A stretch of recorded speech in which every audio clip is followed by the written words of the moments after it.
morning. Good morning.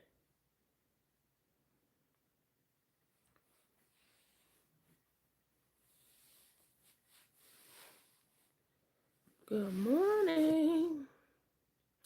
I hope everybody had a good evening. I hope you had a good night's rest. I hope that although it is still early, I hope your day is off to off to a good day. I hope that you have a great day today.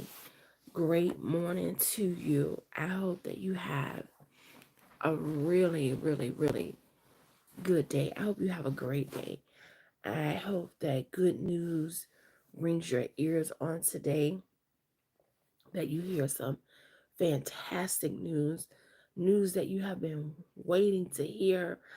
I hope you hear that news today.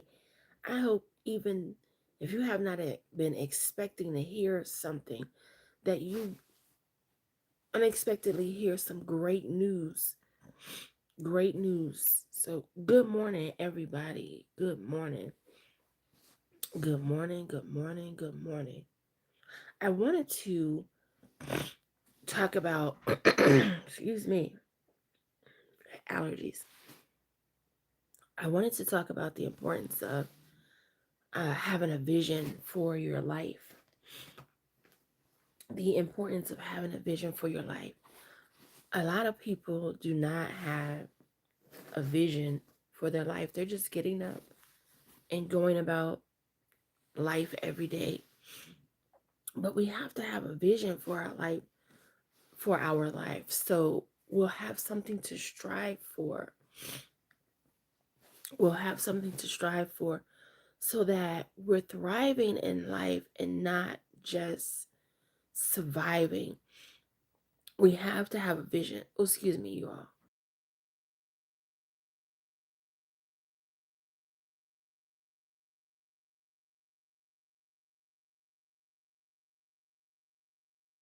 So sorry. Every morning I have a problem with allergies. But anyway, but we have to have a vision for our life so we're not just going about life and surviving and just what have you. We want to thrive in life. And the first step to making sure that you're thriving in life is having a vision for your life. What do you want your life to look like? What do you want your life to look like? And write it down. Write it down. You know, the Bible says, write the vision, make it plain. So write down the vision. And I know some people, you may be having a hard time. You may be going through it right now. You may have been going through it for years, or having a hard time. You may be young and you came from a family, or you come from a family where um, a lot of people have not had a lot of had a lot of achievement. You may be in a family where financial struggle is the norm, where it's like, well, everybody's struggling. It's not unusual. But have a vision for your life. If you don't want to be struggling, don't say, "Oh, this is normal. This is just what it is." And I know a lot of times for certain black people think that certain experience is just a part of being black. It's part of the black culture. No, it's not. Everyone everyone black is not poor. Everyone black is not living in the hood. You know, that's not true. And you may be having a financial struggle right now. You may be living in the not so good neighborhood, not the best neighborhood, but have a vision that your life is going to be different. That's the first step to having a good life, is having a vision that you're going to have a good life. So create a vision. And then once you have a vision of what you want in life, sit down and come up with a plan of how are you going to achieve that thing. If you live in a certain neighborhood, and you don't want to live in that neighborhood, you don't want to raise your children in that neighborhood, or maybe you don't have children, or you say, when I do have children, this is not what I want for my children. I want something better. Okay, so what is the first step? You have a vision of living somewhere better. You have a vision for doing something better. Okay, what's the first step? Maybe it's, okay, I need to make more money so I can afford to live somewhere else. So what do you need to do? Maybe you need to get a certification in order to be able to get a job that's going to pay you more money so you'll be able to afford to live somewhere else. Maybe you dream of being a homeowner one day. You want to own a home. No one in your family has ever been a homeowner, but you want to own a home. It's not without reach. Just because no one else in your family has ever done something doesn't mean that you can't do it. It's not without reach for you. So you want to be a homeowner? Okay, you have a vision to be a homeowner. You want to be a homeowner. Okay, what's the first step to becoming a homeowner one day? Making sure that your credit is okay. That's the first thing, because if you have bad credit, no one is going to give you a mortgage. So, making sure that your credit is okay.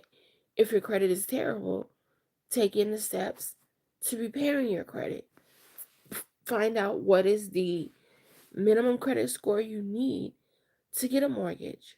And then not just the minimum credit score you need to get a mortgage, but what is the credit score you need to get a mortgage at a rate that's not, well, mortgage rates are high right now, but that's not going to be way higher than the average mortgage rate because your credit is bad. So what score do you need? Okay, once you figure that out, start working on repairing your credit. Make sure that you pay all of your bills on time. If you have outstanding debts that are in collection, work something out with the collection agencies to see if you pay them, will they remove those debts off of your credit report. Send in letters to the credit bureau. Dispute things that are unauthorized or that are not yours.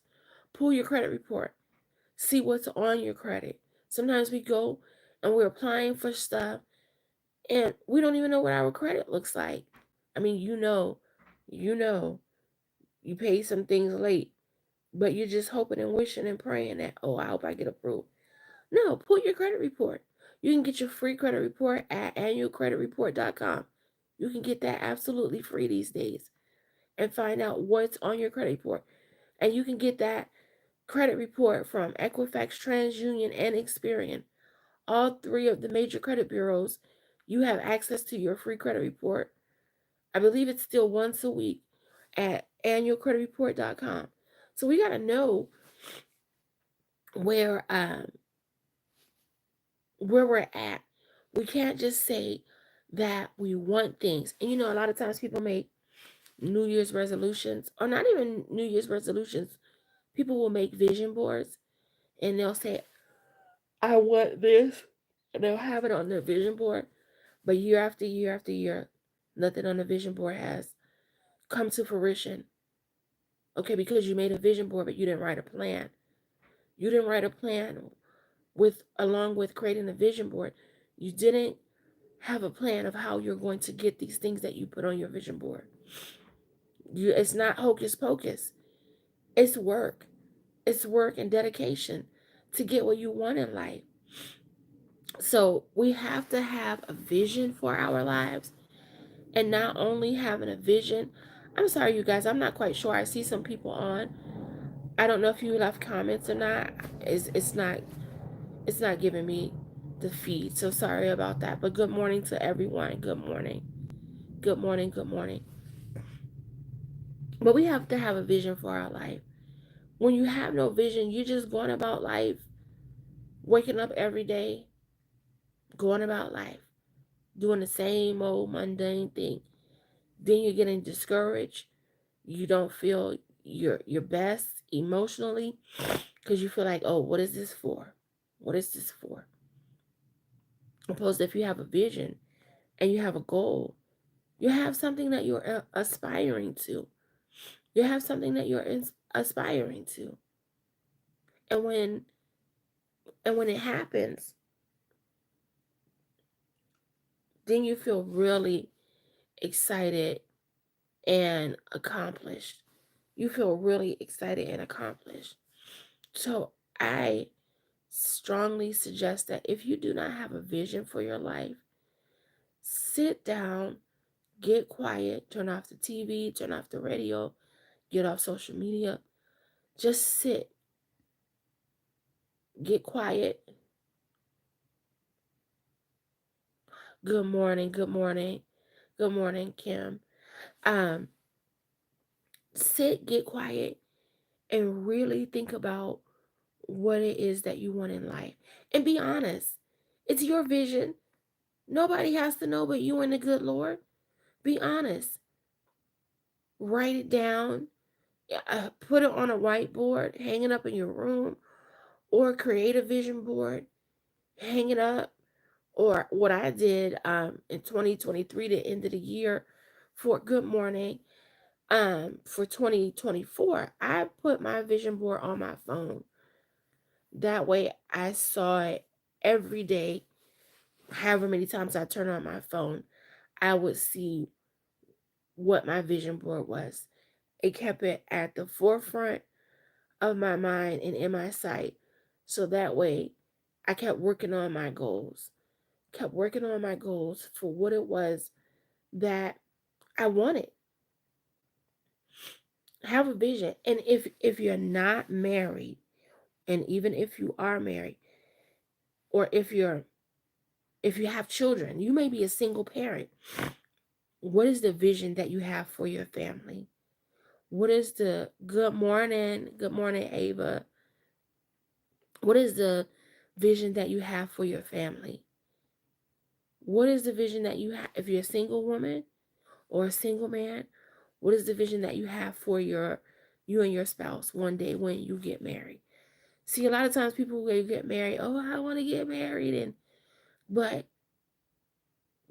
does your vision align with your future spouse's vision? You may have aspirations to live. Good morning, Carrie. You may have aspirations to travel the world one day, to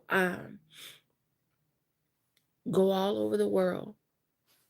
You may have aspirations to one day want to live in a mansion and drive a certain car and what have you. And I know this is materialistic stuff, but people have desires. We all have certain desires and things that we want. You may have a vision that one day you want, when you do have children, and I'm talking to women, you want to be a stay-at-home mom. You don't want to send your kids to daycare. You want to stay at home, raise your kids. You may have that desire. You have to make that known to the person that you're dating when you begin to get serious and start talking about marriage. You can't not say anything and then he thinks you want to work. And then one day you decide, well, I don't want to do this anymore. And then he's like, wait a minute. Well, we need two incomes. We need two incomes. And then there's tension because you didn't say what your desires were. Men, if you want your wife, future wife, or whatever to cook every day, you gotta make that known. Because she might be like, well, that's not what I'm doing. That's not what I want to do. You can't wait till, and then people are shocked because you never spoke up and said what it is that you want, what you don't want, what you will do, what you won't do. You have to be honest. You have to be honest. Like, what is your vision for your future? What is your vision for your family? My husband and I, we talk about that all the time. Okay, like what's your vision? What do we want? What's the vision for our marriage? And then I have my own individual vision for my life as an individual, because even though I'm married, I'm a mom, I'm still my own person. Everything isn't wrapped up around my husband and my children. Because one day my children are going to get One day my children are gonna be grown. They're gonna go off, live their own life, and what have you. And then what am I gonna do if I did not create a life outside of my children? And then God forbid if something happens to my husband or he decides he's gonna act the fool and what have you. But we have to have a vision for our life. If you haven't ever thought about that before, you never created a vision for your life, and you don't have to create a vision board. I know that's sometimes all the rage. You don't necessarily have to create a vision board. You can just write it down. Write it down. Write it on a piece of paper, stick it on the wall in your bedroom. If you have a whiteboard, write it on the whiteboard. And it doesn't have to be a whole plethora of things. You sometimes don't want to overwhelm yourself. Just 3 or 4 things of what you want in life. You want to get out of debt? Write that down. That was my husband and I vision, was to get out of consumer debt. We wrote it down. And then we figured out, okay, why? What's our why? What is our why? Why do we want this? Excuse me, because that's going to keep us motivated. What's the why behind this? That's going to keep you motivated. And then we came out with a plan of how to get out of debt. This is the plan. Did we have to readjust the plan? Yes, we had to readjust the plan. Did we give up? No. Did we get out of debt? Yes. We got out of debt. That was one of our main goals. Get out of debt before purchasing a home. And don't let anybody tell you that you can't achieve whatever it is that you want.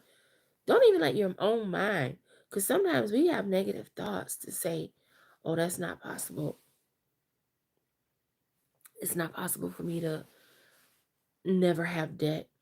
Everybody needs debt. We all need debt. That's how the world works in America. We're always going to have debt. No, no. You don't always have to have debt. What can you do to generate additional income so that you don't have to be in debt to buy the things that you need to go on vacation where you want? What can you do? Having just your job's income, that may not be the answer. You may need to make additional money. You want to buy a home. No one in your family has ever bought a home before. Okay, so what? You're going to be the first. You're going to be the first. What are the steps that you need to do to prepare to buy a home? Having a vision is important. It's important in order for you to succeed in life, so that you're not waking up every day and just going through the motions. Going through the motions. Having goals. It's important. So you feel like you're accomplishing something and not just getting up doing the same old, the same old mundane thing. And sometimes things may be mundane, but it doesn't mean it's going to stay that way. Sometimes you're just in a process. You're just in a process of achieving your goal. It's like you're going to medical school, you want to be a doctor one day. Well, this is the process. Getting up early, studying, taking these classes, taking those tests. It's the same old mundane routine. But after a while, you're going to graduate. You're going to graduate and you're going to move on to the next thing. And you'll officially be a doctor. But in the meantime, you had to follow a plan, a protocol in order to get where you want it to be. Thank you guys for watching. I hope you have a great day. I hope great news rings your ears on today. I hope you hear some good news, even unexpected good news rings your ears today. Until next time, be blessed, have a prosperous future, and make sure you watch the next video.